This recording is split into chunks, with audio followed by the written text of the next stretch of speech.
कातिल मां को मिली मौत, घातक साबित हुए नाजायज संबंध।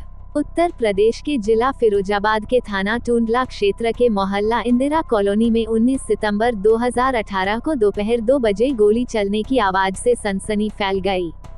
गोली चलने की आवाज रिटायर्ड दरोगा रमेश चंद्र के मकान की ओर से आई थी। इस मकान में ग्राउंड फ्लोर और फर्स्ट फ्लोर पर किराएदार रहते थे। चूंकि गोली की आवाज फर्स्ट फ्लोर से आई थी, इसलिए नीचे रहने वाले किराएदार तुरंत ऊपर पहुंचे तो वहां किराए पर रहने वाली महिला बेबी रानी खून में लथपथ किचन में पड़ी थी। उसे इस हालत में देखते ही उन्होंने शोर मचाया। इसके बाद तो मोहल्ले के कई लोग वहां पहुंच गए। महिला के सिर से खून बह रहा था। उसके शरीर में कोई हरकत न होने से लोग समझ गए कि उसकी मौत हो चुकी है। घटना के समय मृतका का 4 साल का बच्चा आदित्य घर में ही मौजूद था। इसी दौरान किसी ने इसकी सूचना पुलिस को दे दी। कुछ ही देर में थाना प्रभारी बी.डी. पांड्या पुलिस टीम के साथ घटनास्थल पर पहुंच गए। पुलिस ने घटनास्थल का निरीक्षण किया। पता चला कि हत्या के समय महिला रसोई में खाना बना रही थी। खाना बनाते समय कोई उसके सिर में गोली मारकर चला गया। पुलिस को पूछताछ के दौरान पता चला कि 35 साल की बेबी रानी अपने 4 साल के बेटे आदित्य के साथ इस मकान में रहती थी। यह मकान रिटायर्ड दरोगा रमेश चंद्र का है। इस बीच मकान मालिक रमेश चंद्र भी वहां पहुंच गए। उन्होंने बताया कि 1.5 महीने पहले ही बेबी ने उनका मकान किराए पर लिया था।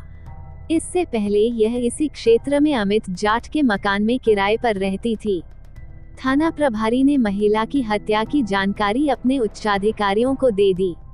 इस पर SSP Sachindra Patel, SP city Rajesh Kumar Singh, CO Sanjay Verma forensic team के साथ वहां पहुंच गए।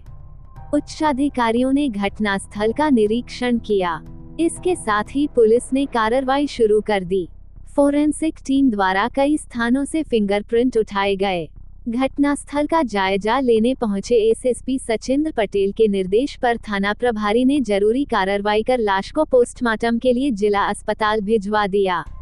अधिकारियों ने 4 साल के मासूम आदित्य से पूछा कि घर में कौन आया था, मम्मी को गोली किसने मारी। आदित्य ने बताया, भैया आए थे, उन्होंने ठान्या किया और मर गई मेरी मम्मी। उस बच्चे ने भैया का नाम लिया तो पुलिस पता करने में जुट गई कि यह भैया कौन है। पुलिस ने छानबीन की तो जानकारी मिली कि मृतका बेबी रानी के पहले पति रामवीर के बड़े बेटे गुलशन को आदित्य भैया कहता था। बेबी के पहले पति रामवीर की हत्या 9 साल पहले हो चुकी है। पहले पति की हत्या के बाद बेबी ने अपने प्रेमी विजेंद्र सिंह उर्फ गुड्डू से दूसरी शादी कर ली। दूसरे पति से 4 साल का बेटा आदित्य है। दूसरे पति से भी नहीं बनी बेबी की। पुलिस को पूछताछ में पता चला कि शादी के कुछ समय बाद बेबी की दूसरे पति से नहीं पटी और वह उससे अलग हो गया।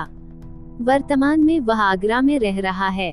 बेबी पहले पति रामवीर की पेंशन से गुजारा करते हुए बेटे आदित्य के साथ किराए के मकान में रहती थी। बेबी के पास उसके पहले पति का बेटा गुलशन अक्सर आया जाया करता था। पड़ोसियों ने भी गुलशन के वहां आते रहने की बात कही। बेबी के पहले पति रामवीर से 2 बेटे हैं, गुलशन और हिमांशु। पिता की हत्या के बाद बच्चों के दादा दादी दोनों को अपने साथ शिकोहाबाद के गांव कटोरा बुजुर्ग ले गए थे। वहीं रहकर दोनों बच्चे बड़े हुए। मृतका के 4 वर्षीय बेटे के बयान के आधार पर पुलिस को ये शक हो गया कि बेबी की हत्या में उसके बेटे गुलशन का हाथ हो सकता है।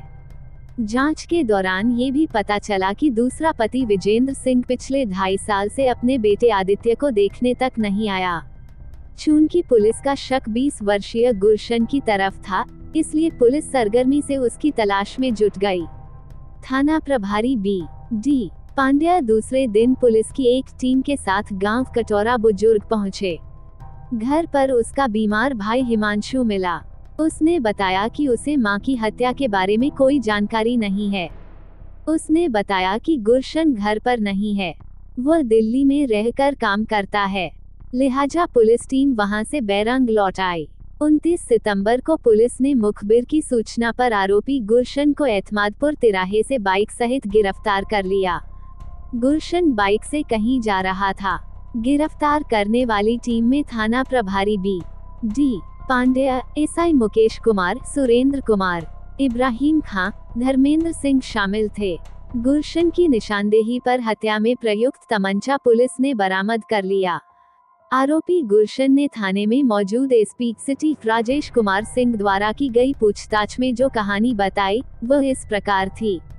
बेबी रानी मूल रूप से उत्तर प्रदेश के जिला मैनपुरी के थाना भौगांव अंतर्गत गांव मोटा की रहने वाली थी। उसकी शादी थाना शिकोहाबाद के गांव कटोरा बुजुर्ग निवासी 30 साल के रामवीर सिंह से हुई थी, जो रेलवे में खलासी पद पर नौकरी करता था। उसकी पोस्टिंग टुंडला में हुई थी तो वह वहीं आकर बस गया। वह रेलवे कॉलोनी के क्वार्टर में पत्नी बेबी रानी व दोनों बच्चों गुलशन व हिमांशु के साथ रहने लगा।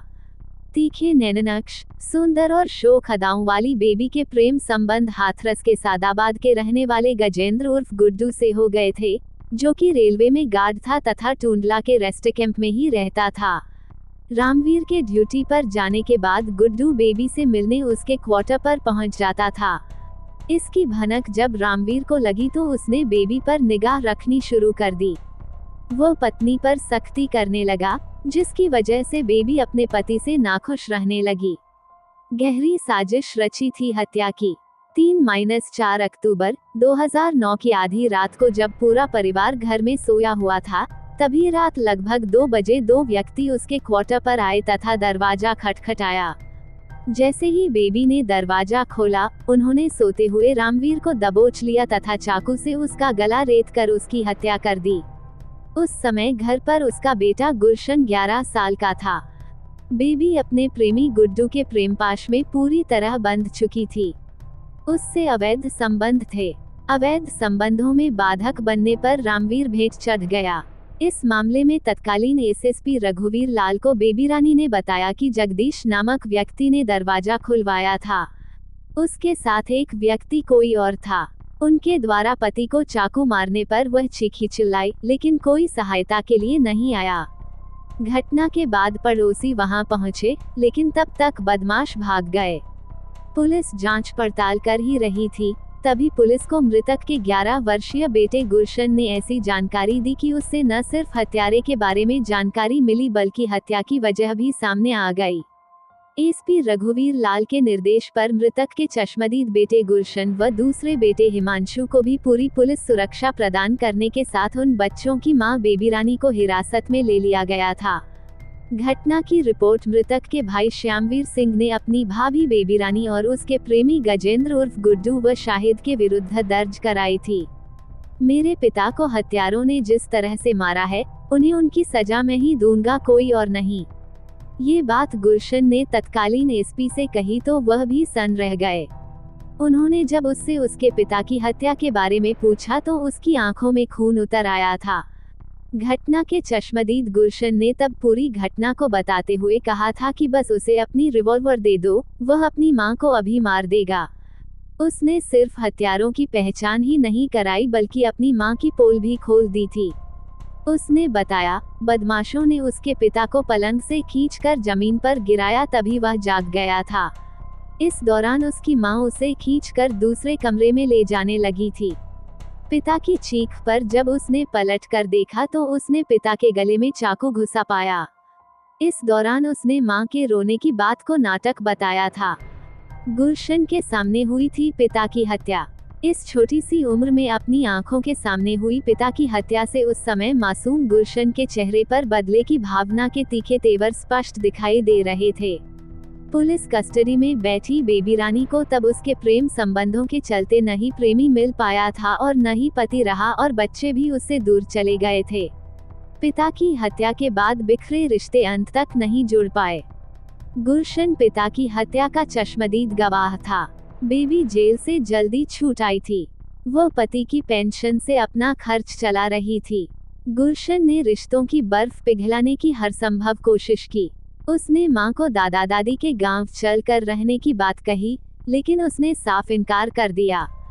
बेबी व गुड्डू के कोर्ट से बरी होने के बाद दोनों ने शादी कर ली थी। शादी के बाद बेबी के गुड्डू से एक बेटा आदित्य हुआ जो इस समय 4 साल का है। शादी के बाद बेबी की अपने दूसरे पति गजेंद्र से भी नहीं पटी। वक्त गुजरने के साथ साथ बेबी और गजेंद्र अलग हो गए। गुलशन ने बताया कि वो कई दिन से मां के पास लगातार जा रहा था। छोटा भाई बीमार था, उसका इलाज कराने की बात पर मां ने कहा कि मेरे पास आकर रहो। गुलशन ने मना कर दिया। उसका कहना था कि जो मेरे बाप को मरवा सकती है, वो मुझे भी मरवा सकती थी। गुलशन को पिता की जगह आश्रित कोटे से रेलवे में नौकरी मिलने का मामला भी तय हुआ था। मां उससे इस कदर नफरत करने लगी थी कि जब उसकी नौकरी लगने का मौका आया तो उसने सहमति पत्र पर दस्तखत करने से इनकार कर दिया। वो उससे बेगाने जैसा व्यवहार कर रही थी। मां के सहमति पत्र पर हस्ताक्षर जरूरी थे। भाई का इलाज व नौकरी को मना करने पर गुलशन का खून खौल उठा। गुलशन बना मां का हत्यारा। 19 सितंबर को दोपहर 2 बजे वह मां के पास पहुंचा। उस समय वह रसोई में रोटी बना रही थी, आटे की लोई बेल रही थी। गुलशन ने तमंचे से उसके सिर के पीछे गोली मार दी। गोली लगते ही बेबी कटे पेड़ की तरह रसोई में ही गिर गई। उसके हाथ से आटे की लोई छूटकर पास ही गिर गई। घटना को अंजाम देकर गुलशन तेजी से घर से भाग गया। भागते समय उसके 4 वर्षीय सौतेले भाई आदित्य ने उसे देख लिया था। मृतका बेबी का 4 साल का बेटा आदित्य अनाथ हो गया। मां की हत्या के बाद अब उसे कहां भेजा जाएगा, कोई नहीं बता रहा है, क्योंकि पिछले 2.5 साल से उसका पिता गजेंद्र उर्फ गुड्डू एक बार भी उसे देखने नहीं आया। फिलहाल पुलिस ने उसे पड़ोस में रहने वाली एक महिला को सौंप दिया है। यह अजीब संयोग था कि मां का कातिल बना बेटा गुलशन अपने पिता की हत्या में मां के खिलाफ गवाह था। वहीं अब दूसरा बेटा आदित्य मां की हत्या के मामले में अपने बड़े भाई के खिलाफ गवाह है। अपने प्रेमी की मोहब्बत पाने के लिए उसने अपनी ही मांग का सिंदूर उजाड़ डाला। जेल से छूटने के बाद प्रेमी के साथ घर बसाया, मगर सब कुछ उजड़ गया। पहले पति के बेटे की गोली का शिकार बनी मृतका बेबी का शव पोस्टमार्टम कक्ष में रखा रहा। टूंडला में ही मृतका की बहन रेनू रहती है, लेकिन मायका व ससुराल पक्ष से, यहाँ तक कि बेबी रानी से शादी रचाने वाला गजेंद्र सिंह उर्फ गुड्डू भी सामने नहीं आया। बेबी को अपने किए की सजा उसे मौत के रूप में मिली। अपनों के होते हुए भी पोस्टमार्टम के बाद पुलिस ने ही लावारिस लाशों की तरह उसका अंतिम संस्कार किया। पुलिस ने हत्यारोपी गुलशन को न्यायालय में पेश कर जेल भेज दिया।